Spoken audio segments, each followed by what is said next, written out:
Hi guys, welcome to the Savvy Money Show with me, your host Sean.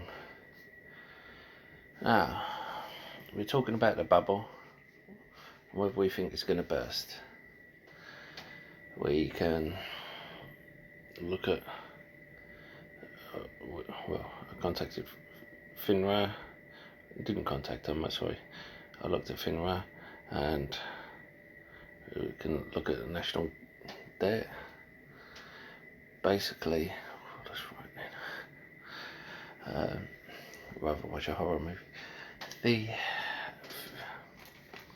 thing is, I did a video on repo a few weeks back to a month ago, how the banks couldn't lend to each other overnight because in order to get preferential rates from the government and the central banks, they had to buy bonds at auctions, and some of them, if they bought these bonds, they didn't have enough money to lend or to secure people's own money. So what happened? The Fed had to step in and bail them out to $1 trillion. Now,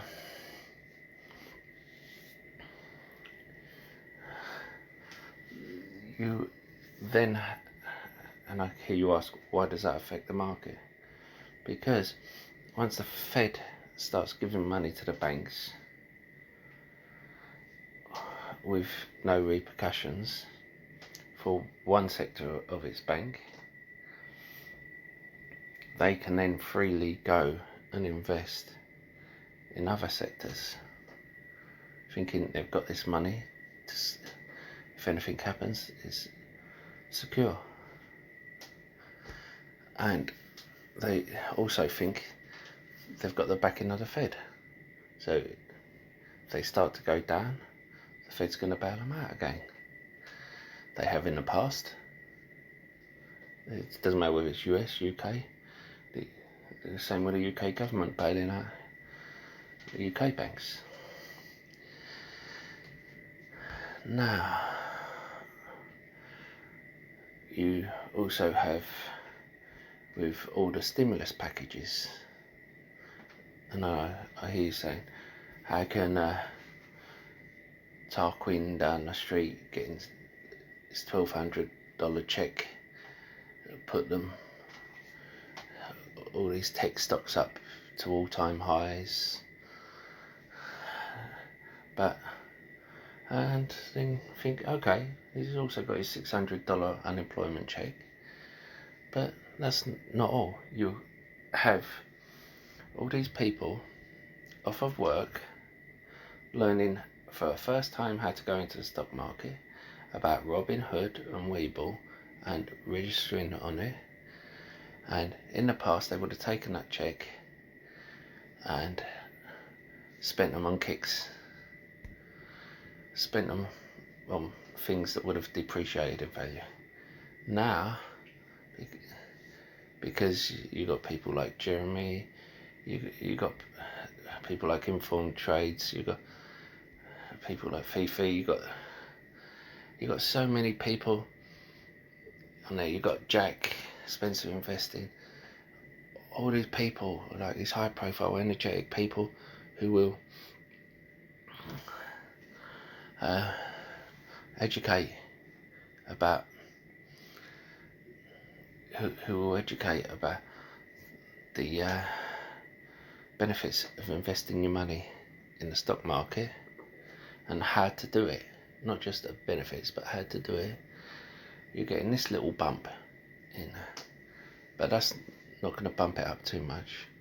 You then have the companies themselves and the business owners.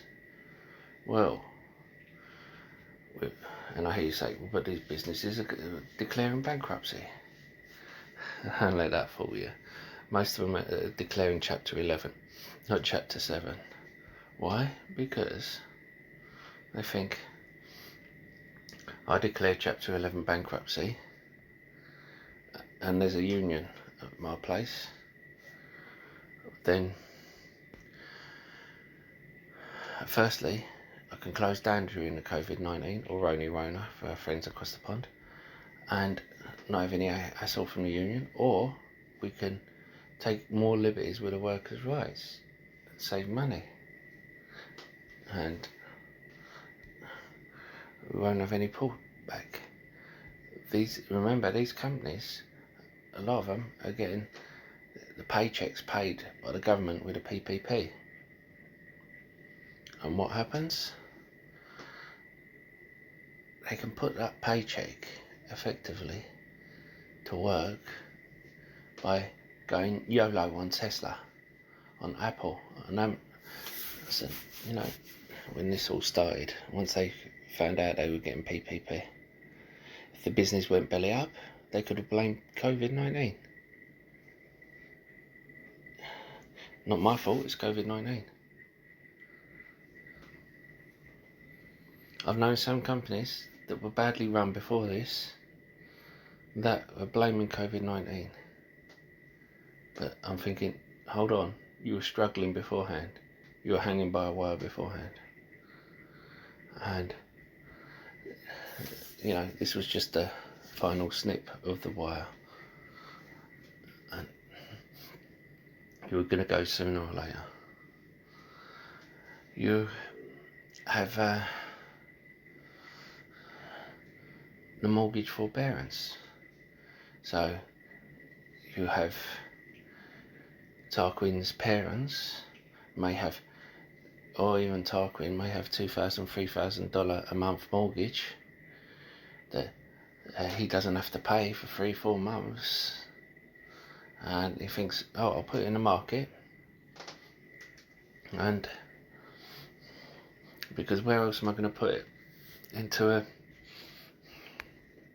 savings account and get 0.1% interest.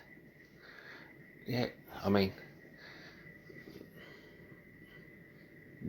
they're not going to get it classed as debt. The government is, but they're not. And they're going to get it put on the end of their term instead.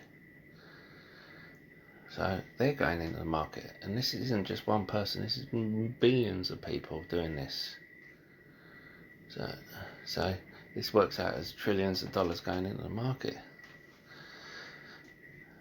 And then with the mortgage teams, you have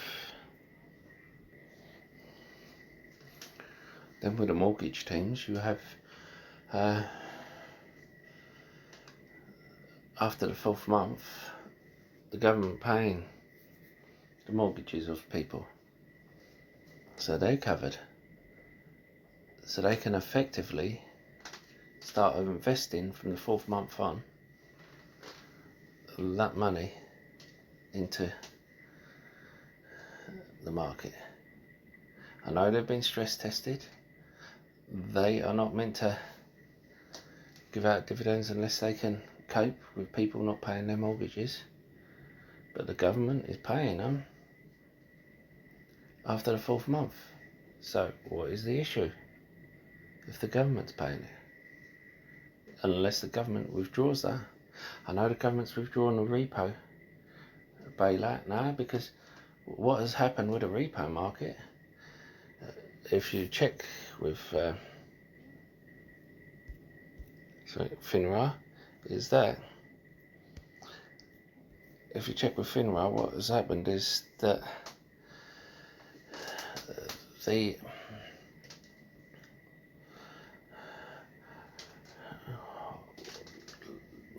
last year and the year before, over $1 billion was owed on margin, and that was from brokerage firms alone, such as Webull and Robinhood. I'm sure you understand what margin is. It's when you borrow on margin to buy stocks or whatever you want to use it for. You know. Now we have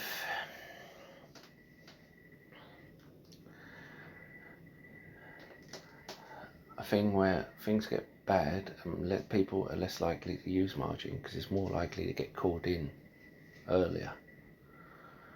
So what's happened is that has come down. So instead of being a monthly margin of 600,000, it's come down to 400 to under 500,000 a month. So if that remains at that rate, at stable rates, they're likely to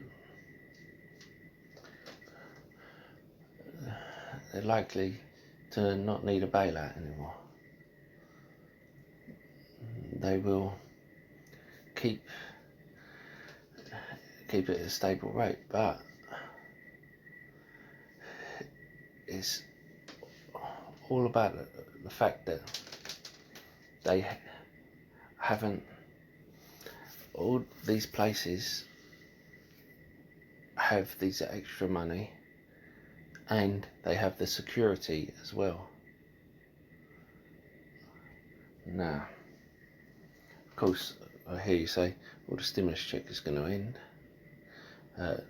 mortgage forbearance is going to end at some point. You know, we're not going to be able to do mortgage forbearance forever. That's true, but people aren't seeing it that way. They're just seeing their stocks rising. Once they start seeing them fall, then people will obviously pull their money out, and then that is how you get a crash. Everyone pulling their money out at the same time. But of course, you have the Fed stepping in on them in them times, if he will. But you also have another thing as well. People are saying about tech being overpriced. Now, I did a thing before about how Warren Buffett, before the COVID-19, sold his Apple shares, 20% stake in Apple, which he had last year, for $320 a share. Then he bought the 5% stake back again, just over $170 a share, because he thought it was overvalued at $320 a share. Why isn't he selling it now when it's above it? Because he doesn't consider it overvalued for the market we're in. He's changed his parameters.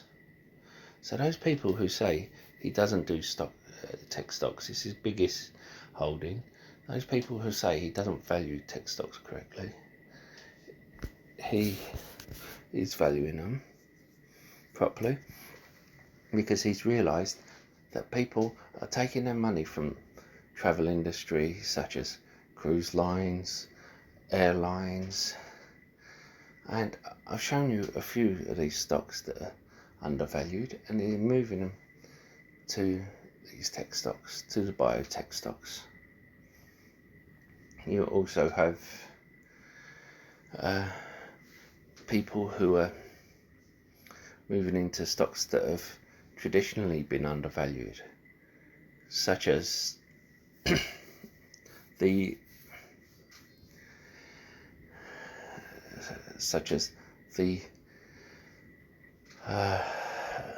EV market. It's been undervalued because it's been such a tough nut to crack. But now, because Tesla has cracked it, and NIO has cracked it, and a few other companies have cracked it, the money's coming flooding in faster than it should be. You're getting a lot of it isn't new money. A lot of it is just movement around from old sectors to new sectors. They're moving it into what they see as safe sectors. They see tech as the future, so tech is safe. Tech will be used no matter what. And tech stocks, in their mind, have been undervalued for a long while. They're seeing EV market as being undervalued for a long while. And they're seeing these SPAC stocks as undervalued, so a way to get in on the ground floor. Are they risky? Yes, they are, but that's why they're undervalued. And that's why you'll be seeing them rise. But majority of the money isn't new money, it's money being moved around.